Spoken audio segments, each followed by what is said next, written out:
effective communication in the workplace. Thank you. Thanks so much. We'll be recording this session to share through the Women of CDER site. So breaking barriers, gender dynamics, and effective communication in the workplace. This presentation will explore gender dynamics of communication in the workplace and offer strategies to break the discussions, which will include how gender influences interruptions, assertiveness, perceptions, and personality perceptions. And our speaker will address and show us how to respond assertively to interruptions, navigate cultural difference, and foster inclusive environments. Our presenter is Ms. Yukti Kapoor Mehendirata. I know I didn't do justice. I butchered your name, and she'll repeat her name so we know how to pronounce properly. She is a founder and CEO of the Silhouette by Yukti, the SBY Academy, and which is a leading Indian firm that facilitates leadership and etiquette training and coaching solutions to corporate, entrepreneurs, and academic institutions across the globe.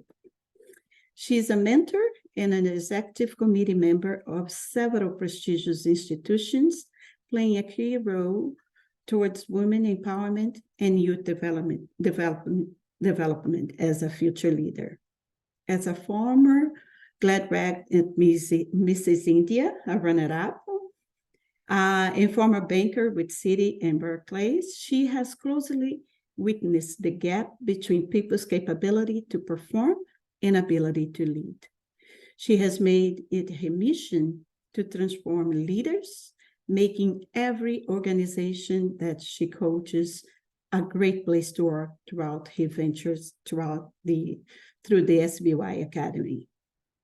To date, SBY Academy has served over 100 plus corporate and small and medium-sized enterprise, impacting over 100,000 individuals using his experimental training workshops and one-on-one coaching sessions.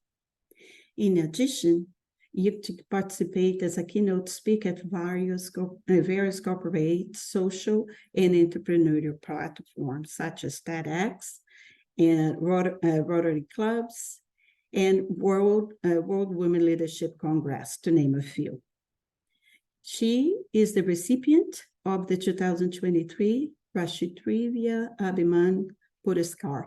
I know I butchered that institution's name as well, but it is a prestigious recognition as India's leading transformational leadership coach and entrepreneur. And she also received the 2023 Most Preeminent Contributor Towards Innovation by the World Innovation Congress. She has been cited for her commendable work in 2023, Top 10 Most Inspiring Business Leader of the Nation, and in 2021 to 2022 to the Top 10 Most Dynamic Entrepreneur. She has also co-authored Amazon bestseller From Gloom to Bloom, a book that showcases inspiring stories of global women leaders, and has been written about a book titled Dare to Be, which features 14 fearless women entrepreneurs of the country. She has earned her bachelor's in mathematics and MBA in marketing. She's also a mother of twins. She has a boy and a girl. And in her spare time, she serves as a volunteer at a foundation dedicated to development of underprivileged kids. It is such an honor and a privilege to have you with us today. So at this time, I will turn to you. I will stop sharing. And thank you again in advance for being here with us. We see that you have a very busy career and as a mother, and thank you so much for giving us this time to present. Let me stop sharing so you can share your slides. Thank you. So let's welcome Mrs. Mehendirata. That Thank was you. not any close, right? That was a very good attempt and almost there. Thank you so much, Lucia. Thank you for patiently helping the group today to know a few things about me, because setting the context just helps us to connect much better. And you did a very good job. So thank you so much, Lucia and Joanne and the women of CEDAR for giving me this opportunity to talk to you all, address you all, and share with you a lot of my own experiences as a woman leader. As Lucia rightly mentioned, before I became an entrepreneur, I was part of Citi and Barclays, two large multinational companies with a lot of leaders. But how I wish they had a few more women leaders, because the lack of parity that I experienced in my corporate career is not something that I expected to witness. I come from a family where women are in majority. We are three daughters to our parents. And so you can imagine, in a family of five, there are four women. And if there is anyone in minority, it's my father. So I never had a first-hand experience of what disparity can feel like. Can there be any possible barrier to communicating what I wish to?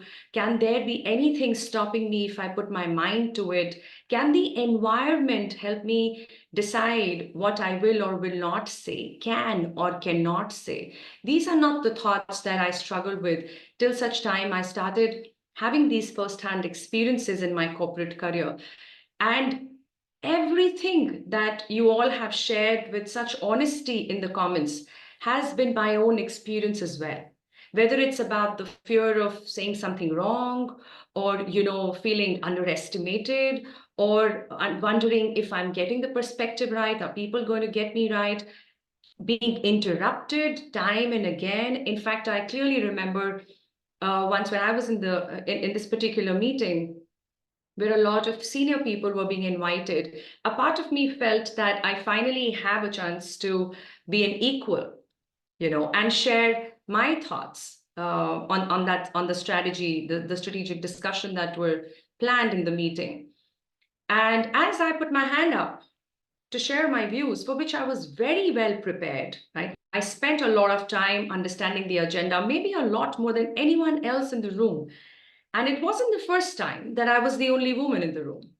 It, in fact, has been my truth ever since I started my corporate career. I was always the only woman in mortgage business that I was a part of from the time I started till the end of the decade. As much as I managed promotions along the way, it could have been easier had it been an environment where equality was encouraged, had it been an environment where the barriers weren't so in the face, that a large part of my time and effort went around going through those barriers, overcoming those barriers. So, what I intend to do today is to share with you all those learning that has helped me to break these barriers, that has helped me to understand gender dynamics and find out ways to make communication more effective. What I did realize was that it wasn't so much about people wanting to look at me differently than it was about me wanting to change a few things about myself. And I hope that as I take you through this talk today, I encourage you to do the same.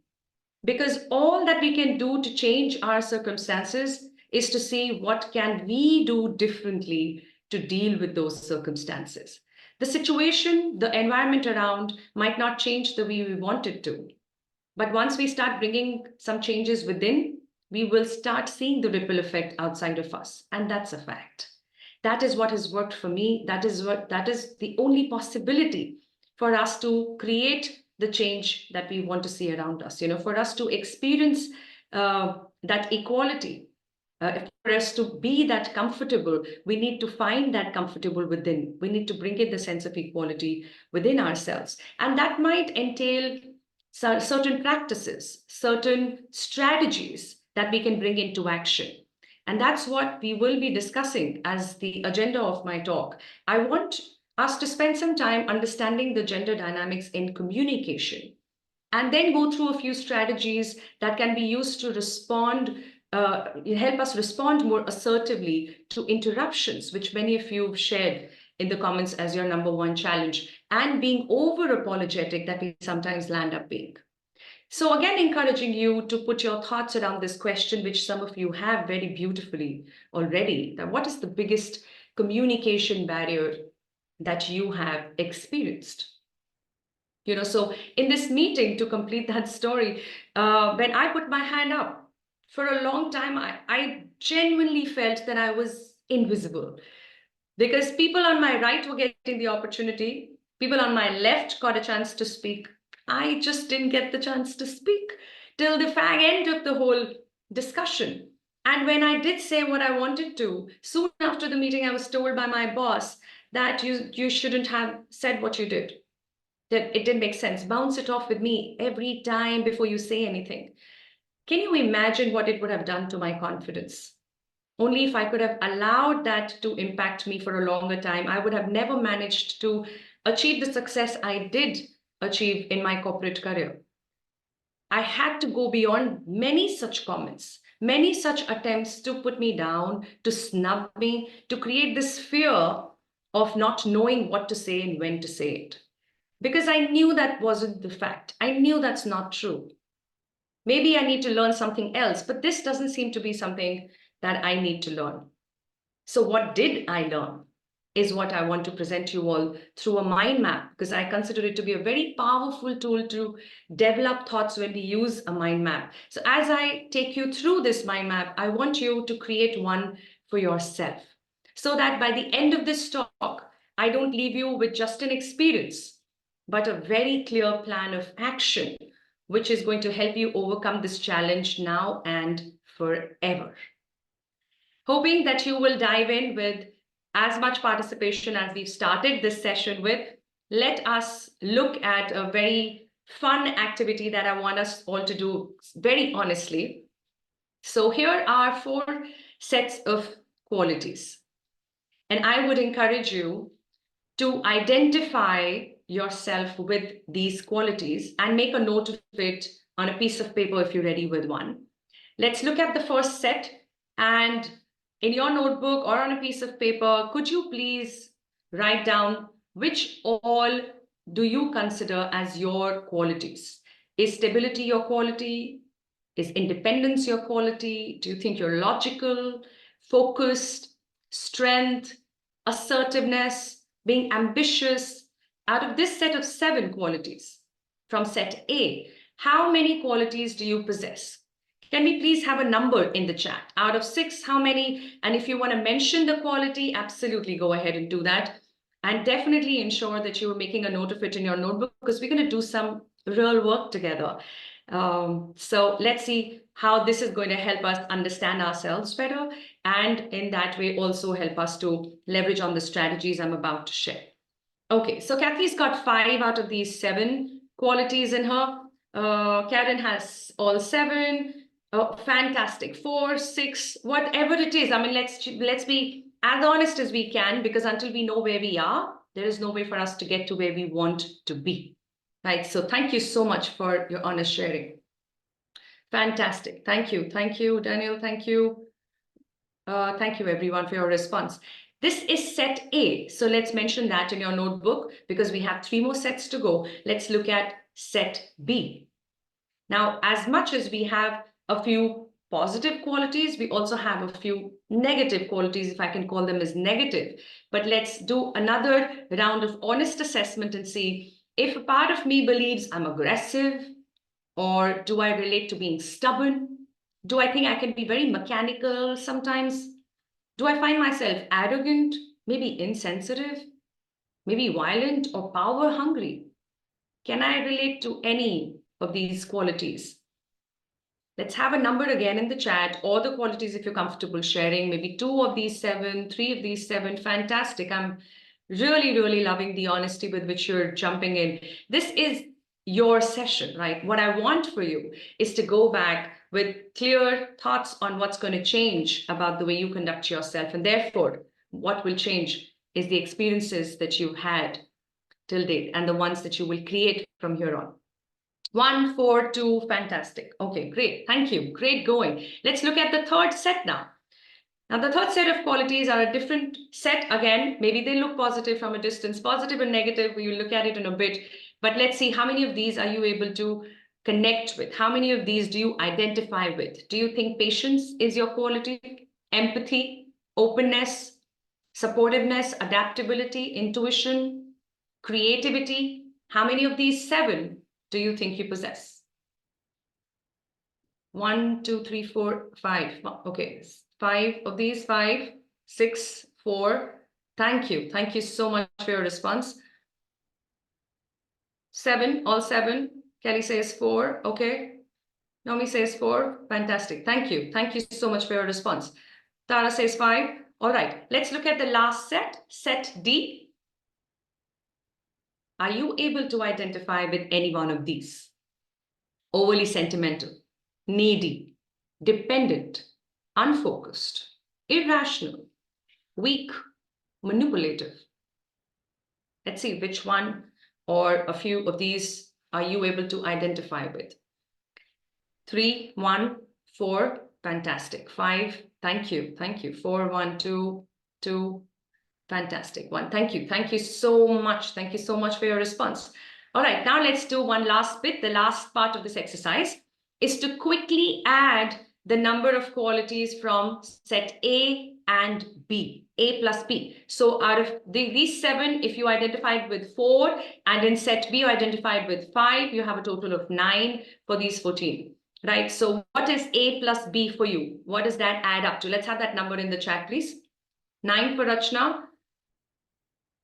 Kathleen says 7. Okay, this is A plus B. That's the number we're looking at. So the first 2 sets, what are the total number of qualities adding up to? 9, 6, fantastic. You know what's coming next? We're going to add C plus D.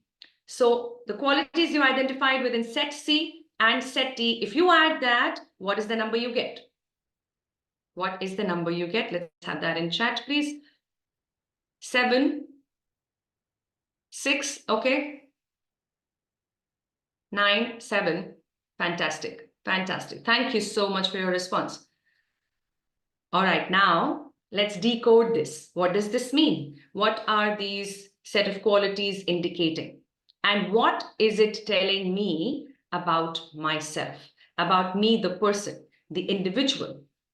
So what we just analyzed were the 2 different types of gender, the masculine and the feminine. The masculine and the feminine qualities are in all of us. And the masculine qualities are probably more dominating in a few men, as much as feminine qualities could also be dominating in few other men. And the same is true for women as well.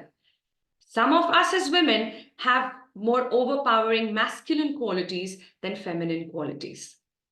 Now, as much as there is a positive aspect of both masculine and feminine, there is also a negative aspect when we overdo or when we go overboard with the masculinity or femininity or that part of energy that we all possess.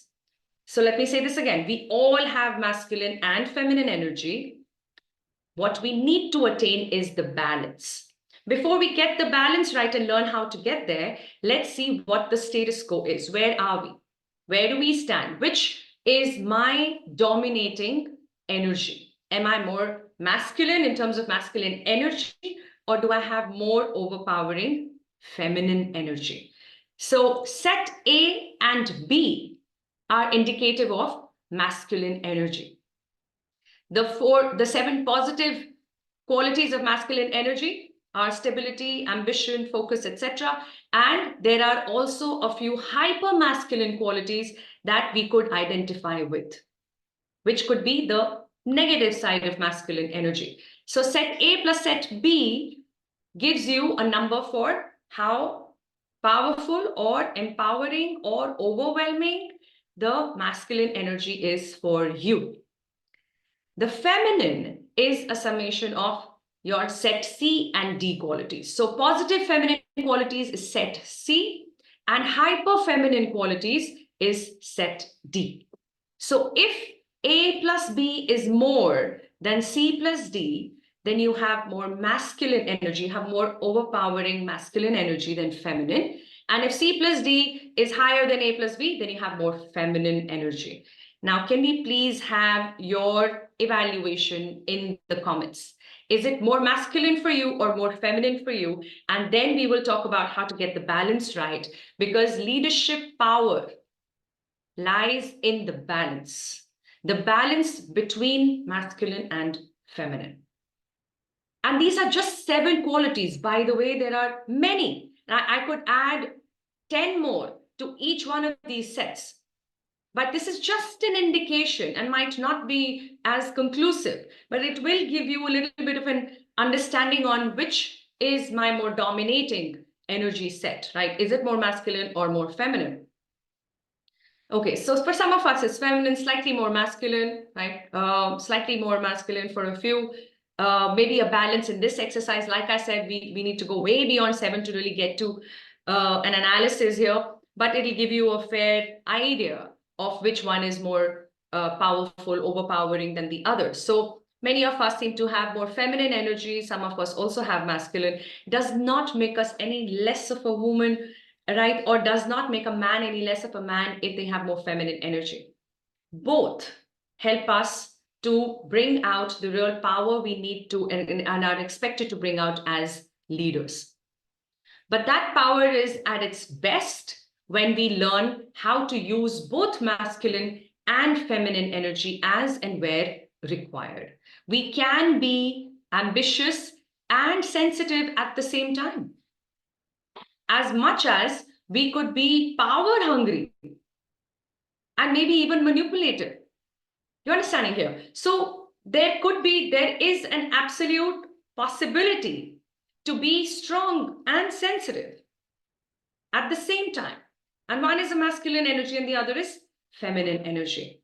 So the point that I want to make here is that not only is it important for us to create this balance, it's also important for us to know that women do not have to do something extremely different or dramatic to prove themselves as good leaders or to be more effective and impactful leaders. Every individual has the capacity to do that as long as they are willing to learn leadership in a conscious way. I'm often asked, what is my definition of leadership? And here is what I give out as an answer, because I genuinely believe this to be the only understanding of leadership. And I believe that leadership is a skill. And just as any other skill, it can be learned as long as there is a conscious learning path towards it. Leadership is not limited to having a team. It's not about how many people call you ma'am. It's about how many people are able to bring their potential out because of you being in their team, whether as a team member or as the head or the boss of the team, right? That doesn't matter. A real leader, a true leader, understands the value of creating circle as a formation and not one to many. It's not you facing the rest of the team. It's you being one of the team members. You're part of the team. So a good leader will always create a formation of a circle where everyone gets an equal opportunity to participate. So when we start talking about leadership, when we start preparing ourselves to be one, we need to take this initiative of creating that circle, creating the space of equal opportunity. And before we create that for others, we need to create that for ourselves in our mind, which is what takes us towards the strategies that we can implement if we are not feeling that way in our mind, because the environment is not supporting that. The environment around is not allowing you to believe that there is an equal opportunity out there. And to some extent, it is true. I absolutely get that. And as I shared earlier, I have experienced all of this myself. So denial is not what I'm suggesting, but I am suggesting going a little away and beyond the environment alone.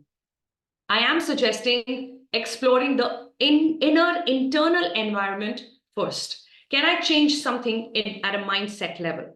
Can I change something and learn something at a skill set level? So as I take you through the strategies, let us work at both the levels, mindset and skill set. So when we talk about mindset, what does that mean? That means asking ourselves a few questions that helps us to be more mindful Mindful of how you think, how you breathe, and how you behave. How you think. Are you thinking that you need permission to speak, and so you always will? Are you thinking that your view doesn't matter, and so it wouldn't? Are you thinking that you are too small in this entire system, and so you are? The way you think becomes your truth, your fact, your reality. And as much as you may want to park it on others saying they are making this as my reality, well, we always need to come back to what I call as a circle of influence where the peace lies. Peace that you want, that I want, that everybody wants in this world. What do we want? We want peace. And where is that peace? Is that with my boss? Is that with the men around? No, it's within me. And that's true. It might sound very esoteric, very spiritual, but it's true. In fact, spirituality in itself is so real. Spirituality to me is the reality of your spirit. It's the reality of your spirit, yourself, the you. And the you that you are has to be known to you before you wish and assume it to be known to others. How aware are you of your own reality, the reality of yourself, which will be indicated in the way you think, in the way you breathe? Does that change in the absence of other people or in the presence of a few other people? Can you control your breathing? Can you slow down when you're anxious? Can you breathe out when you are stressed? Because breathing alone can heal everything that's going wrong internally in your physical body. That's how powerful breathing is. Then that is why there is so much humdrum around mindfulness and meditation and all these things that we keep talking about. Why? Because ultimately it's all a practice of us controlling our breath. Controlling your breathing is a way to manage and mind your mind. And if you've learned to mind your mind, you won this game called life. So it's not that easy. But is there a process? Is there a way to it? The answer is a big yes. You know it. But unfortunately, we don't always act upon what we already know. The endeavor is to know more. Right? We know this much and we want to know more. But I always encourage everyone I interact with to just focus on what you already know and question if you do what you know you should do. Can we expand the doing before we expand the knowing? Because we already know enough.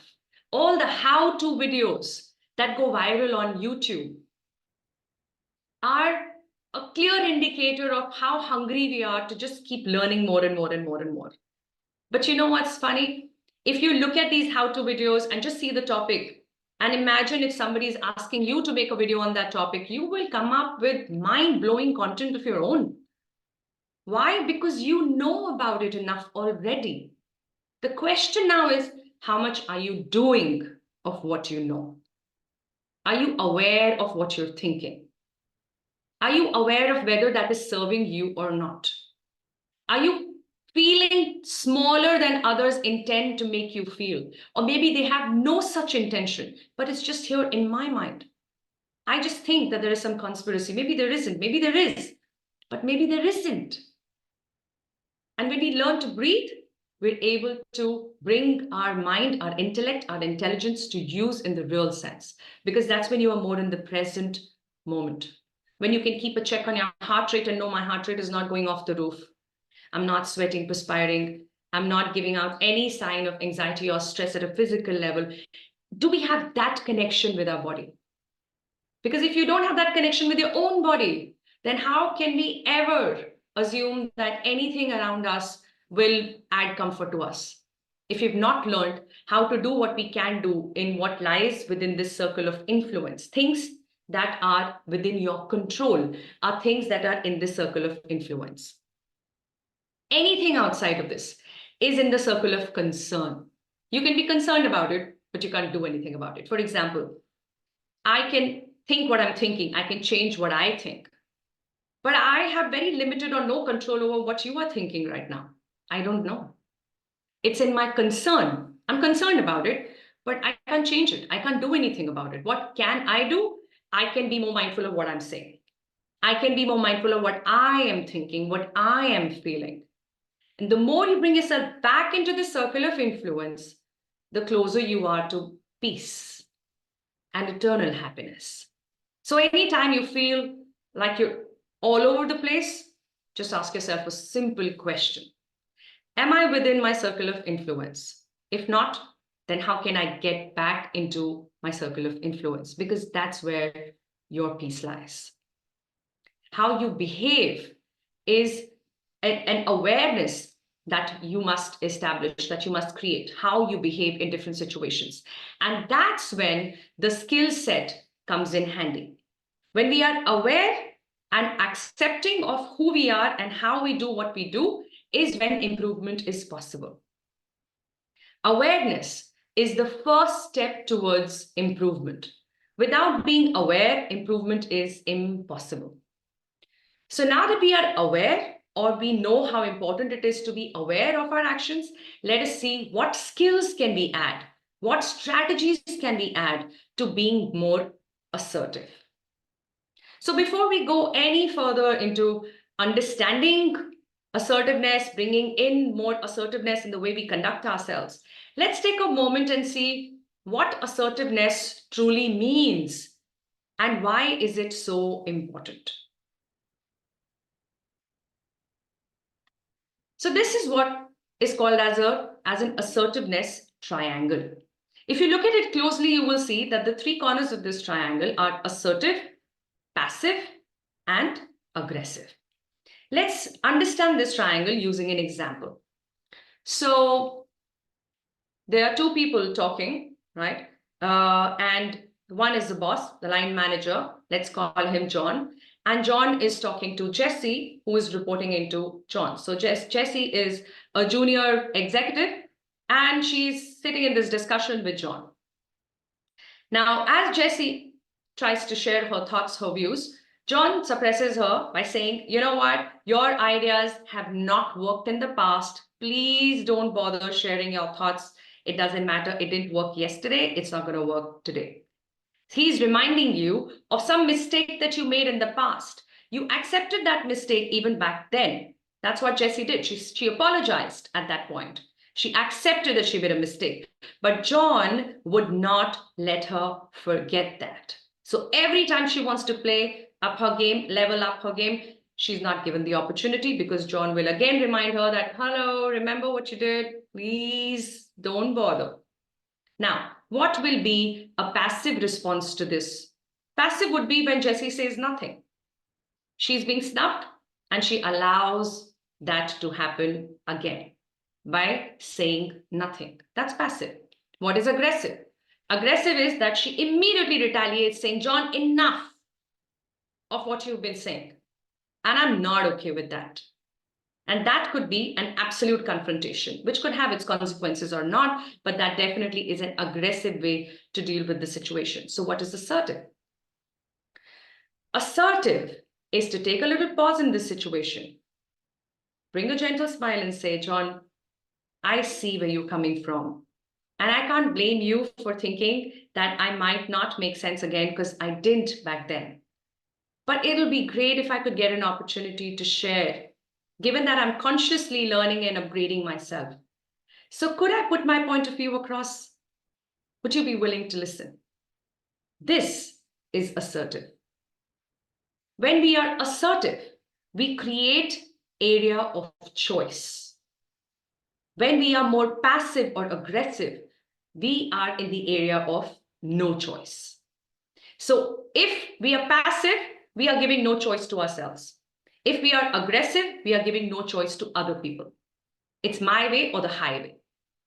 Hence, these two communication styles don't work usually. They have their own place, by the way. There are few situations where being passive is okay. It's all right. You don't have to go head on and be assertive at all times. Not needed sometimes. Being aggressive is also required at times, depends upon the situation. But assertiveness is that level field, is that balance, where you create more choice for yourself and for others. So how do we become more assertive?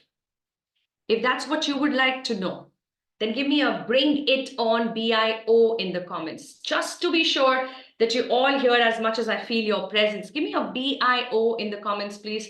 So I know you're asking me to bring it on, and I can then tell you how easy it can be to be assertive. As much as it might look very difficult, it might even feel like a personality shift, that I need to be somebody else to be more assertive, because this is who I have been all this while, all these years. Now, before I even share the strategies about being assertive, I want you to know that assertiveness is a communication style, not a personality style, which means what? That anybody with whatever beautiful personality you already have can learn to be more assertive. It's about learning. It's just a communication style. It's just another skill. It does not demand you to change who you are as a person. So let's learn assertiveness. Let's bring it on. How to be assertive in two situations, which I heard many of you share early on, when we are interrupted. Or sometimes we find ourselves being overly apologetic. We just say sorry to fill in the space, the silence. Sometimes we say sorry as a way to put out a soft request or to be polite. Sometimes I call that as compulsively polite, compulsive politeness, when I just can't help but be polite. It's okay to be polite. It's good to be polite. But compulsive politeness is most of the times unnecessary. And the only way to know whether this is politeness or compulsive politeness is for you to elevate your awareness, because only you would know it. The others might have a view, but you know for sure whether you were polite or are you being compulsively polite. When you give yourself no other option but to be polite in any and every situation. Let's first look at interruption, and then I'll come to ways of avoiding this over-apologetic approach that we have at workplace. How do we manage interruptions, given that we don't like it? Of course, we don't like it. In fact, till such time people interrupt other people, you can never be a good listener. A good listener will not interrupt. A good listener will have the patience to listen.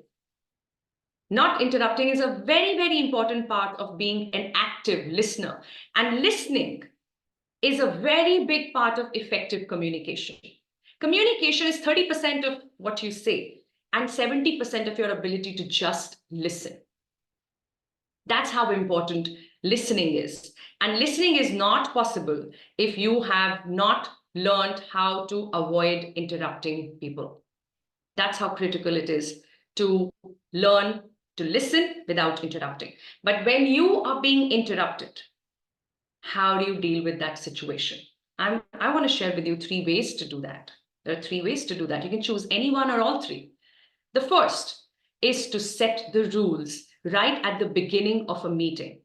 I have practiced each one of these strategies that I'm sharing with you, and I've also extended it to 100,000 people I have been able to reach out to till date, helping them to become better leaders, more effective leaders. So let me tell you that it works if we are willing and committed to practice these. It will take a little bit of practice, just as how you've practiced every skill you know today. Every skill you've mastered, whether it is driving or cooking or anything else that you know really well, has been a function of a lot of practice. Assertiveness is a skill, and it would require some bit of practice. So the first thing we have to do is to learn how to find opportunities to set the rule. Set the rule at the beginning of a meeting by saying, let's ensure everyone finishes their thoughts before others jump in. This sets a respectful tone and creates a culture of listening, something that you can open your meeting with as a house rule. The second thing then is to see what can be changed or modified in our verbal communication. I'm giving you a few examples here, and I would love you to make a note of some of these phrases if they don't come naturally to you. It's not about English. It's not the words.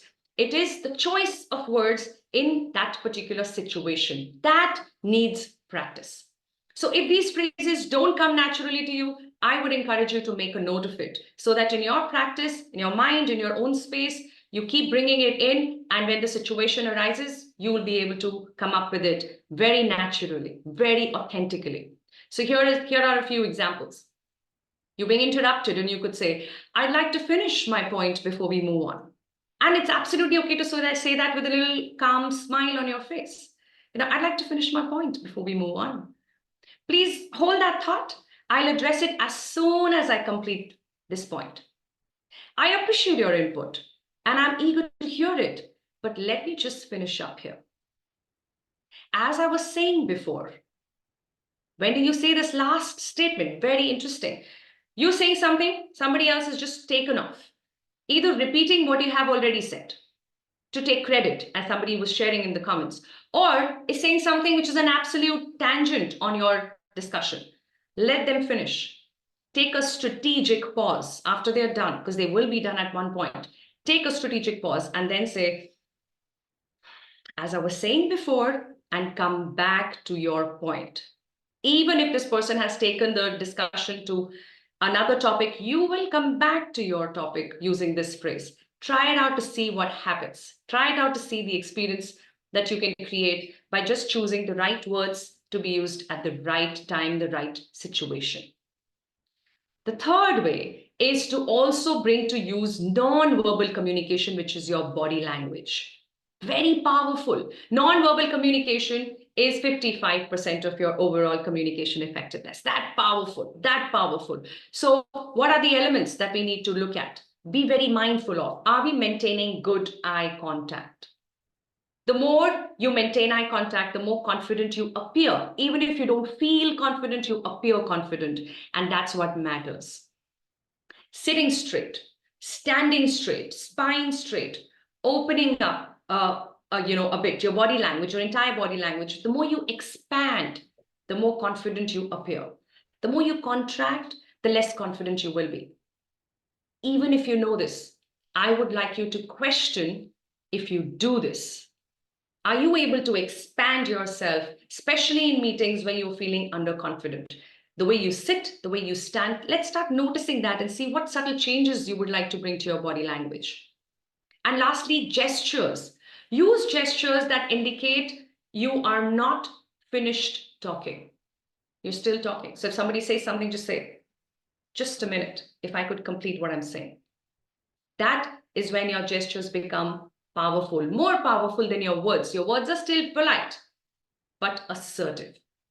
And that assertion comes in and gets added on through gestures.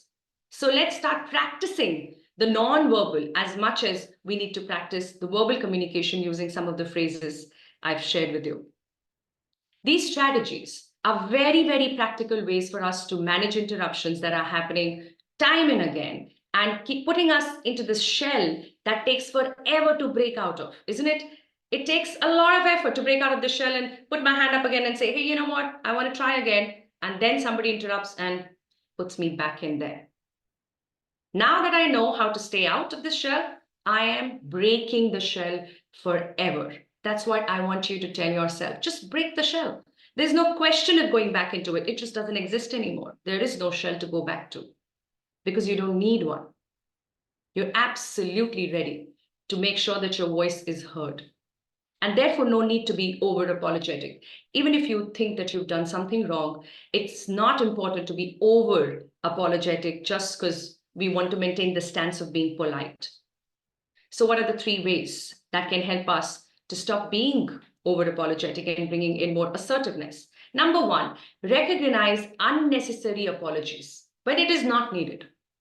Or when it is not needed to the extent that you're bringing it in, or when it is not needed as many times as you're bringing it in. There is a pattern to be identified. Identify your pattern. And only after you identify your pattern can you break your pattern. So find out what is your pattern and make a note of it.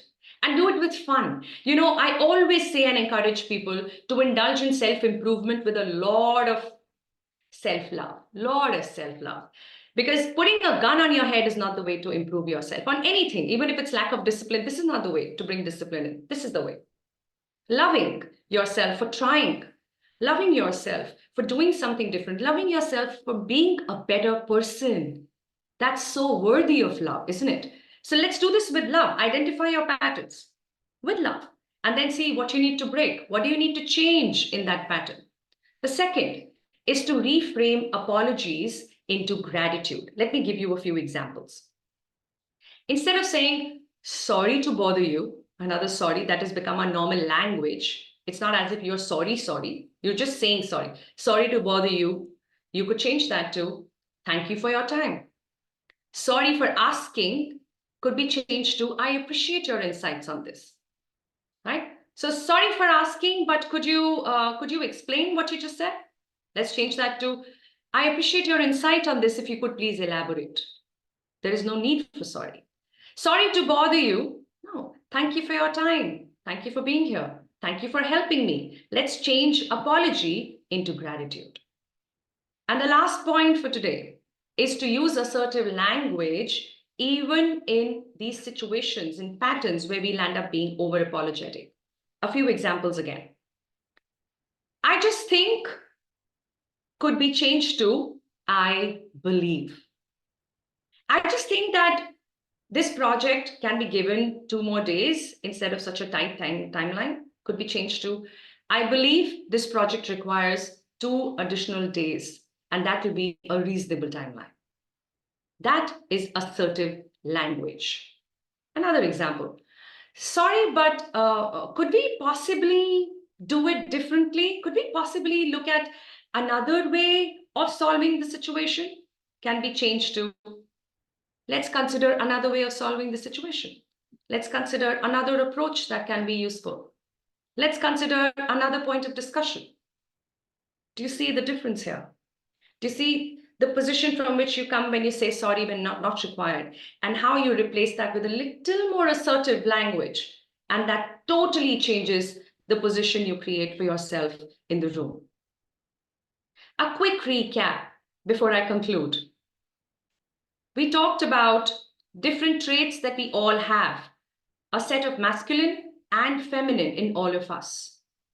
We also realized that leadership power is in getting the balance between the two. How do we bring in the strategies to ensure that we are able to put that power out, execute that power in any and every situation at workplace? It's divided between some work to be done at a mindset level and some at a skill set level. Mindset is about being mindful of how you think, how you breathe, and how you behave. And skill set is about working on assertiveness, which is a communication style and not a personality style. And we talked about 3 strategies to help you manage interruptions by setting the rule, a few verbal communication phrases, and non-verbal communication through body language. And we also learned 3 separate strategies that can help us avoid being over apologetic. And that is by identifying our patterns, reframing apology to gratitude, and using assertive language instead of being sorry. Sorry is what we should be if we haven't given ourselves a fair chance. Sorry is what others should be if they haven't heard us yet.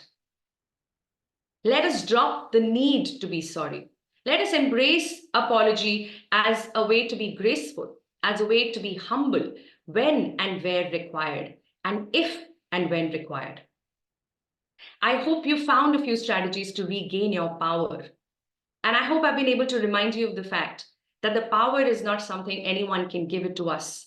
It is something that lies within us and has always been right there.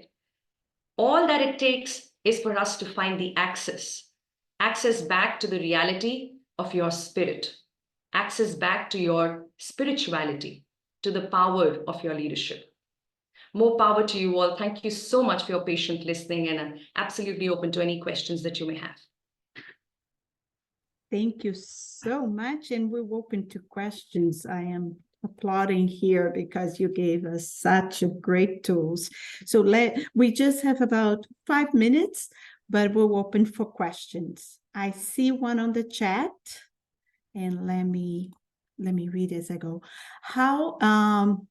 Cecile, she asked, how do cultural difference impact communication? Meaning I had to stop someone from talking or regaining control during a conversation could be seen as aggressive coming from a woman of certain cultures.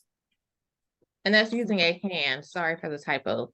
So you're sure. using a hand to, say, I'm sorry, let me finish my comment or something, depending on your culture.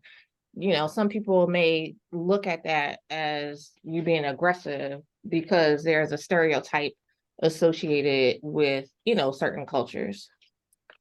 So how would you, any recommendations on how to, consider that when communicating and trying to be more assertive?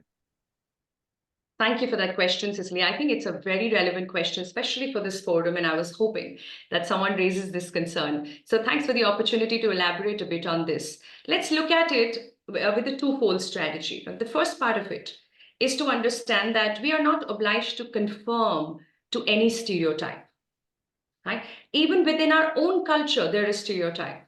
Are we conforming to that? I don't think so.